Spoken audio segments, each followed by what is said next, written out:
¿Qué tal? Les habla Jorge Gestoso. En el programa de hoy, Panamá a un mes de las elecciones presidenciales con otro notable invitado, Omar Sandino Concepción, economista y dirigente social directamente desde Ciudad de Panamá. Omar Sandino Concepción, una cálida bienvenida al programa. Saludos desde Panamá. Estamos para poder aportar en todo lo que pueda hacer para esclarecer la situación política en el país. Desde ya te agradecemos, Omar. 5 de mayo, elecciones en Panamá, y te cuento lo que dice, por ejemplo, el politólogo Samuel Prado Franco respecto al clima que se está viviendo. Dice, hay un desencanto generalizado y generacional, principalmente por las acciones de los partidos políticos tradicionales que han gobernado el país. ¿Tú ves que hay un desencanto en el electorado? Sí, sí hay un desencanto, un descontento, se demostró en las movilizaciones de finales de octubre y todo lo que fue el mes de noviembre del año pasado. Hay principalmente por una generación de los 18 a los 35 años, es la generación que no quiere un modelo económico, político corrupto como estamos viendo en Panamá. Es la generación que salió a las calles desde 2019. La primera protesta que tuvo el gobierno de Laurentino Cortizo fue los jóvenes afuera de los predios de la Asamblea rechazando las reformas constitucionales. Y este gobierno se va a ir con una gran protesta que fue la del 2023. Bueno, justamente te iba a comentar que, de acuerdo a las cifras, estamos hablando que hay unos 3 millones de panameños habilitados para votar, y aproximadamente el 30%, prácticamente la tercera parte, son jóvenes de 18 a 30 años, y para algunos analistas al menos, el voto de estos jóvenes puede ser decisivo en cuanto al resultado electoral. ¿Tú estarías de acuerdo? Sí, totalmente. Los jóvenes entre 18, yo diría hasta los 35 años, que es lo que ha sacado el Tribunal Electoral hablando de la cantidad del voto, que si no me equivoco son alrededor de más de 800.000 personas que van a votar. Ellos no quieren votar por un candidato que represente más de lo mismo post-invasión. Cuando hablo post-invasión es los mismos partidos tradicionales que no han gobernado y que representan el mismo corte ideológico que han estado en el poder llevando al Estado panameño, ¿no? Entonces, estos jóvenes, hay un gran porcentaje que están indecisos todavía. Cuando se ven las encuestas, todavía marca un gran porcentaje indeciso. Creo que los politólogos, los analistas políticos, los asesores de los candidatos están tratando de encantar, de buscar cómo llamar ese voto del indeciso, porque todavía sigue marcando en las encuestas un alto porcentaje. Ahora, también, ayúdanos a poner en perspectiva un dato curioso cuando vemos a Panamá desde afuera. Estamos hablando que hay 9 candidatos inscritos. 8 son de más de lo mismo, o sea, de la misma tendencia, incluso ideológica. Hay una sola candidata de izquierda, estamos hablando de Maribel Gordón, cuando uno de los grandes temas, uno de los grandes desafíos del país es la desigualdad. Es que si bien hay ingresos económicos, no hay calidad de vida, no hay distribución. Y te cuento lo que dijo respecto a la izquierda, precisamente Maribel Gordón, porque me parece interesante tener tu opinión al respecto. Dice ella, si la izquierda es un fracaso, ¿por qué hay sanciones económicas contra esos países de izquierda? Por el temor de un sistema que efectivamente, sin bloqueos, funcione, al menos en los temas de desarrollo nacional y social. Entonces el tema es que hay miedo a apoyar a Maribel Gordón porque en materia de encuestas no tiene ningún tipo de apoyo significativo. ¿Por qué no, si hay tanta desigualdad, la gente no apoya a la izquierda? Bueno, en el tema de los candidatos, son 8 candidatos presidenciales, 7 candidatos representan más de lo mismo, candidatos que son del corte de derecha, centro derecha, que se han expresado públicamente en los medios de comunicación. Con el tema de la profesora Maribel, que es la candidata de los movimientos sociales de la izquierda Panamá, los sectores de izquierda la apoyan. Creo que no hemos podido llevar ese descontento al plano electoral, que es lo que le cuesta a la izquierda panameña concretizar.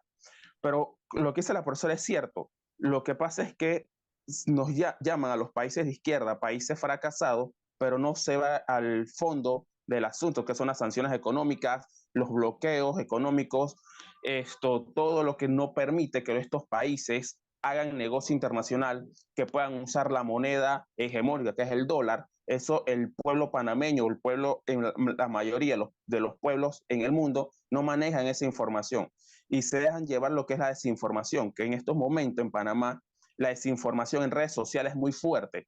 Y esto conlleva lo que es la propaganda sucia, la propaganda negativa, que están usando los sectores conservadores en Panamá y los de Latinoamérica para seguir estigmatizando una candidatura de izquierda en Panamá. Sabemos que Panamá representa como un dique o un muro de contención de los Estados Unidos. Entonces los Estados Unidos ponen todo su esfuerzo a que sectores progresistas no avancen en el plano electoral, pero sí ha avanzado y ha demostrado fuerza en el plano social y en las luchas, ¿no? Solamente tenemos que ver el referente del año 2023, lo que fue finales de octubre, inicio y todo el mes de noviembre. ¿Qué pasó? Repítanos para una audiencia que nos ve fuera de Panamá, ¿cómo fueron esas protestas? ¿Qué ha pasado? Esas protestas fueron las más, con la mayor movilización, a más duras de los últimos 35 años, contra la minería, que es contra un contrato inconstitucional que violó 25 artículos de la Constitución de la República de Panamá, que era con una empresa First Quantum de capital canadiense, pero también tenía inversiones de Singapur y otros países.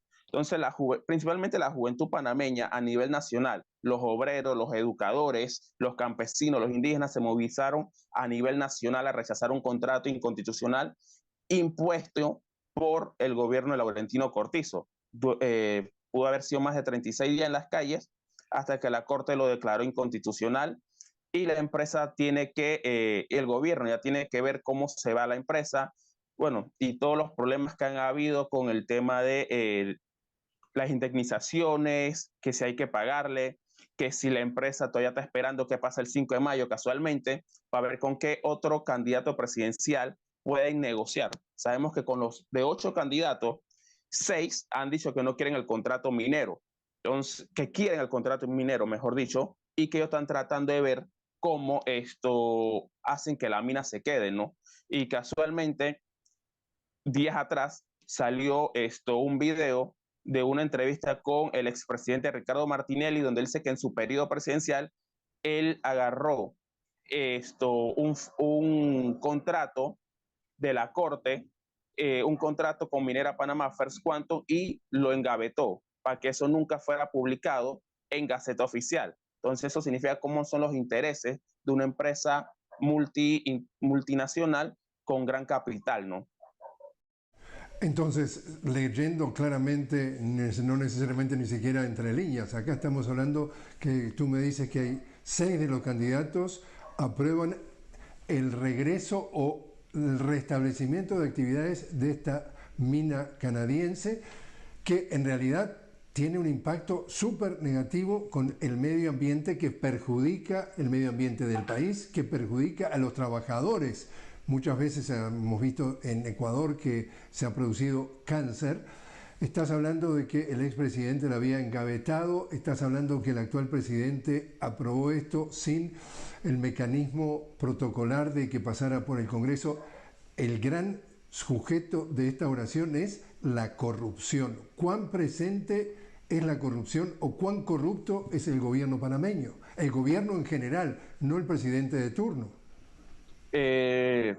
No hablemos de este gobierno, hablemos de todos los gobiernos post-invasión de 1990 a la fecha. Todos los gobiernos han sido corruptos, todos han tenido grandes escándalos de corrupción a nivel nacional e internacional, pero son solapados por el poder económico, por los medios de comunicación tradicionales en Panamá y por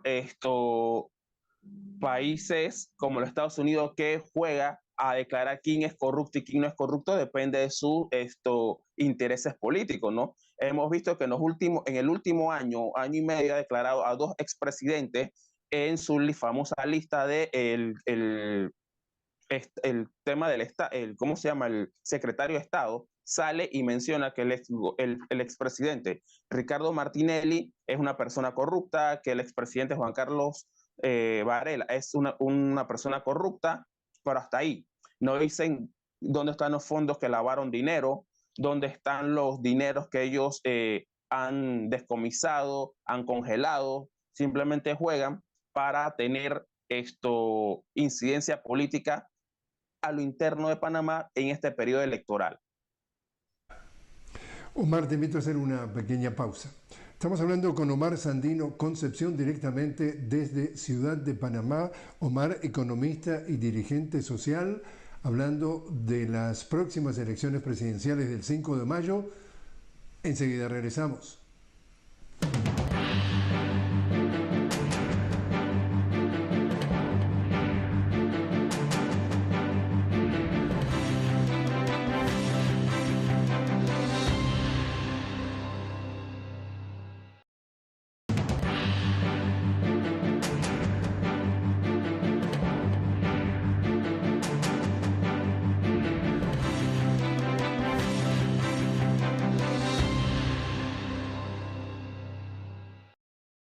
Continuamos hablando con Omar Sandino Concepción directamente desde Ciudad de Panamá. Omar, economista y dirigente social. Estamos hablando sobre las próximas elecciones en Panamá del 5 de mayo. ¿Cómo juega regionalmente Panamá en cuanto a la influencia de sus vecinos o la influencia de Panamá sobre sus vecinos? Bueno, la influencia de Panamá en torno a sus vecinos, podemos decir que es Colombia y en lo que es Costa Rica, ¿no? Panamá bueno, tenemos muchos temas que resolver, principalmente por lo que es el tapón del Darién, donde cifras que salieron las últimas semanas han pasado más de 109.000 personas en estos 4 meses. Entonces creo que es un tema importante que tenemos que tratar de conversar con el gobierno del presidente Petro, y eso lo que haría es un gobierno responsable para tratar de evitar el flujo irregular de migración que lleva mucho tema de tratas de personas, ¿no? ¿Y en el caso de Costa Rica? Bueno, con el tema de Costa Rica creo que también debemos mejorar también el mismo tema de lo que es el tema del flujo migratorio de Panamá a Costa Rica y ver qué otro tipo de relaciones económicas podemos desarrollar en el plano con Costa Rica para poder tener un mejor relaciones bilaterales, que con Costa Rica y Colombia son buenas, pero creo que todo se puede mejorar para tener una mejor relaciones diplomáticas. A la hora de justamente de hablar de economía, las cifras, al menos en teoría, del crecimiento y el desempeño de la economía panameña son positivas y son mejores que el resto de la región. Ustedes tienen una enorme ventaja o beneficio que es un canal de Panamá que desde el año 2000 es propiedad de los panameños, que absolutamente todo barco que pasa tiene que pagarles, y eso es un ingreso seguro y que no tiene nada que ver con hacer ningún tipo de méritos o de plan o de alguna forma un enfoque sin, digamos, sin ningún tipo de tapujos. Y a pesar de tener ese, entre comillas, regalo de la naturaleza, el país habla de que hay pobreza, de que hay desigualdad. ¿Cómo es entonces a dónde va a parar ese dinero del Canal de Panamá? Bueno, desde el año 2000, que fue revertido las áreas del canal a manos panameñas, nos hemos dado cuenta que el canal genera miles de millones de dólares por el trasiego de las embarcaciones. Pero ese dinero no se ve reflejado en el desarrollo social del pueblo panameño. El canal puede entregar 2.000 millones de dólares al presupuesto del Estado, pero eso no va en mejora de mejores escuelas, mejores carreteras, mejores centros de salud, mejor educación. Eso no se ve traducido en eso, ¿no? En el ingreso del canal compensa la evasión fiscal de los grandes millonarios en Panamá, porque esos 2.000 millones de dólares hace que el Estado no busque ese dinero que está en evasión fiscal de los que más dinero tienen en Panamá. El canal de Panamá tiene que ser rescatado por el pueblo panameño para que sea en beneficio del pueblo panameño. En estos momentos, si uno recorre la zona del canal, lo que era la antigua zona del canal, lo que es ahora las áreas revertidas, ahí no hay escuelas públicas, ahí no hay un buen centro de salud, ahí no hay áreas deportivas públicas, todo ha quedado en manos del capital privado y de los que más dinero tienen en este país. Entonces se repite un poco la denuncia que hace la única candidata de izquierda en esta elección, estamos hablando de Maribel Gordón, cuando dice que su programa, ella lo llama vida digna, dice ella, la política de igualdad, intentar la igualdad, lo que respecta a oportunidades, es como una falacia cuando en realidad tú nos estás diciendo que esas cifras multimillonarias en dólares que recibe el país se evaporan con paraísos fiscales, con evasión del 1%. Sí, en Panamá la evasión fiscal es muy grande. No, no hay una buena política del Estado en perseguir a los que más tienen y a los que sabemos que evaden el dinero, ¿no? El que evaden al fisco. Se calcula que en los últimos 5 o 6 años han habido 30.000 millones de dólares en evasión fiscal. Entonces, como dice la profesora Maribel, tenemos que buscar un plan para la vida digna, que es el plan de la campaña de ella, que es para que el pueblo panameño, para el que menos tiene, pueda tener un salario digno, una vivienda digna, pueda tener una educación digna. Y todo eso va acorde a que Panamá está entre los 10 países con peor distribución de las riquezas en el mundo y en Latinoamérica.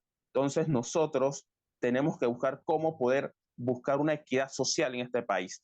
Y no podemos ser siempre esperanzados con los grandes números macroeconómicos, porque esos números macroeconómicos son indicadores de crecimiento social, pero de crecimiento económico, mejor dicho, y no del desarrollo social, el desarrollo humano, porque un indicador no va compensado con el otro. ¿Por qué digo esto? En Panamá hay más de 1 millón de pobres en este país. En Panamá hay más de 1 millón de personas que no tienen agua 24 horas, que reciben agua una o dos veces agua al día, a la semana, una o dos veces agua por 1 hora o 2 horas y media, y eso que son en carros cisterna, carros que le llevan agua a las comunidades porque no le llega el agua potable, aunque tengan todas las líneas de distribución, tengan las tuberías, pero no le llega el agua. Hay personas que entran a trabajar a las 8 de la mañana, que es lo que se conoce como Panamá Oeste, una provincia cercana al centro de la ciudad, pero tienen que pararse a las 3 de la mañana para ir a su trabajo a las 8, porque las vías de acceso se colapsan, se trancan, 5 horas en un tranque. Entonces, eso no es vida digna para los panameños de a pie que tienen que salir a ganarse el día a día, pues. Cuéntanos también, para una audiencia que vive fuera de Panamá, el caso de Ricardo Martinelli. ¿Quién era, quién es y qué está pasando? Bueno, el señor Ricardo Martinelli es un expresidente de la República de Panamá en el periodo 2009-2014. Esto fue un expresidente de un corte político autoritario, totalitarista. Se llamó él el péndulo ser el péndulo que iba a girar Latinoamérica para la derecha el día de la toma de posesión, pero es un personaje muy curioso, un político que no se puede negar que tiene aceptación en la población panameña, pero que ha sido condenado por actos de corrupción meses atrás, ya en Panamá, ¿no? Estuvo detenido en Estados Unidos, los hijos en Estados Unidos declararon que habían lavado dinero para una persona muy cercana, que todos sabemos quién era, y que bueno, a ellos le quitaron 20 millones de dólares de los casos de Odebrecht. Pero hoy en día, el que iba a ser candidato por el partido Realizando Meta, que es Ricardo Martinelli, Esto fue inhabilitado ya por el Tribunal Electoral y en este momento está en un asilo político en la Embajada de Nicaragua. Es un personaje, vuelvo y digo, muy curioso en la política panameña porque esto es muy particular su forma de hacer política, ¿no? Siempre se victimiza, siempre trata de decir que lo están atacando, siempre dice que es un perseguido político. No podemos olvidar que está entre las 5 personas más ricas de Panamá. Ese es Ricardo Martinelli. Pero siempre se victimiza políticamente para ganar adeptos. Y tiene un gran call center en redes sociales que lo apoya.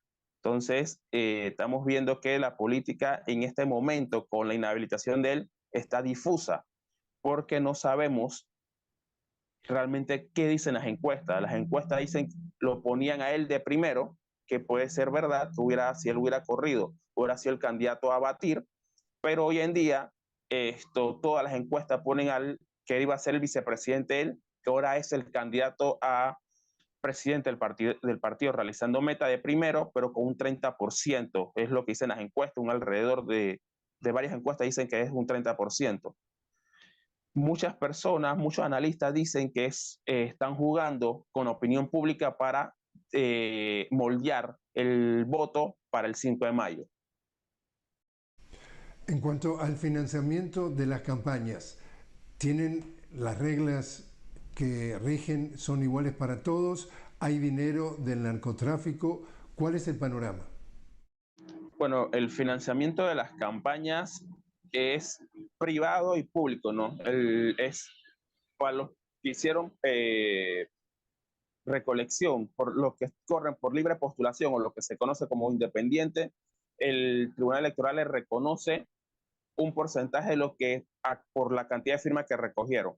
Y los partidos políticos le dan el subsidio dependiendo de la cantidad de inscritos. Con el tema del narcotráfico es un tema delicado porque aquí hay candidatos a diputados, no puedo decir para presidente, pero para diputados, alcaldes y representantes que sí están ligados con estos sectores. Podemos ver noticias de hace unos meses atrás, de un año atrás, que han habido representantes detenidos por temas de allanamientos, por redadas contra el narcotráfico, diputados que han salido en nombres de investigaciones o le han asesinado a sus personas más cercanas. Entonces, no se puede tapar el sol con un dedo, pero el narcotráfico ya es parte de la política interna en Panamá, que las autoridades electorales y las autoridades judiciales no hacen nada, porque también es parte del sistema. O sea, el narcotráfico se ha vuelto ya parte del sistema y es parte de la corrupción. Entonces, este es un mal que también hay que luchar desde el plano político, pero si los políticos que tienen el poder están con el narcotráfico, no se va a avanzar mucho. Y por último, ¿y los medios hegemónicos, los medios de comunicación con mayor audiencia, están al servicio del interés público o están al servicio o del narcotráfico o de los grandes grupos empresariales, financieros, documentales, todo lo que tiene que ver con los intereses, excepto los intereses del pueblo? ¿Cómo funciona en esta campaña la actitud de los medios hegemónicos? Los medios de comunicación masivos en Panamá, hegemónicos, son empresas privadas. Y como son empresas privadas, tienen intereses de los dueños. Un dueño responde al PRD, el otro dueño responde al hombre más millonario de Centroamérica, que es Stanley Mota. Entonces, ya por ahí nos vamos viendo cómo ellos están repartidos los medios de comunicación y el poder económico, cómo incide. Ellos tienen sus candidatos, ellos siempre van a apoyar sus candidatos electorales, le dan más espacios en los noticieros, en las propagandas, no responden al pueblo panameño, aunque son frecuencias del Estado panameño, pero no responden. Son, como vuelvo y digo, son empresas privadas con intereses particulares de los dueños. Ahí y vuelvo y caigo en el tema de las protestas del 2023. Ahí se dio cuenta el pueblo panameño a quién responde. Era poco la vocería que tenían las personas que estaban en las calles y mucha vocería tenían los que estaban a favor de proteger y salvaguardar un contrato minero inconstitucional. Y recalco la palabra inconstitucional porque ya había sido declarado en el 2018 inconstitucional y así se negoció un nuevo contrato que fue nuevamente declarado inconstitucional. Entonces, los medios de comunicación masivos y hegemónicos en Panamá responden a la lógica del poder, del sistema, de la derecha, de Panamá y de Latinoamérica, porque también golpean a los gobiernos progresistas y de izquierda de la región. Omar Sandino Concepción, muchísimas gracias por haber estado con nosotros. Muchas gracias por la invitación y saludos.